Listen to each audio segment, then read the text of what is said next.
भारत के विकास इंजन के रूप में आईटी क्षेत्र को सहायता।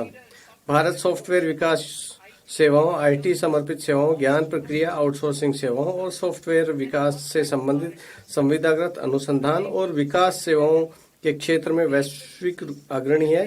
ये व्यवसाय क्षेत्र एक दूसरे से अभिन्न रूप से जुड़े हुए हैं। इन सभी सेवाओं को उन पर लागू 15.5% के एक समान सेफ हार्बर मार्जिन के साथ सूचना प्रौद्योगिकी सेवाओं की एक सकल श्रेणी के अंतर्गत सम्मिलित किए जाने का प्रस्ताव है।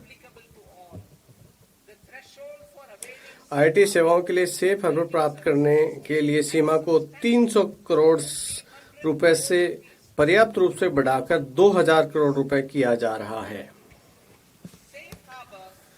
आईटी सेवाओं के लिए सेफ हार्बर का अनुमोदन एक स्वचालित नियम आधारित प्रक्रिया द्वारा किया जाएगा, जिससे आवेदनों की जांच करने और स्वीकार करने के लिए किसी कर अधिकारी की आवश्यकता नहीं होगी।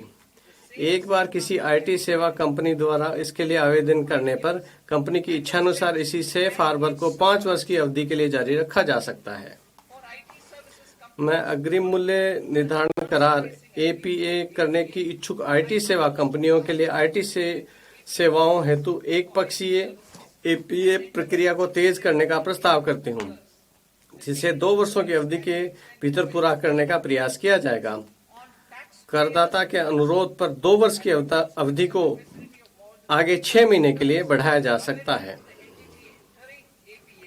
मैं एपीए में शामिल होने वाली कंपनी को उपलब्ध संशोधित विवरणी की सुविधा उसकी संबंध संस्थाओं को भी प्रदान किए जाने का प्रस्ताव करती हूँ।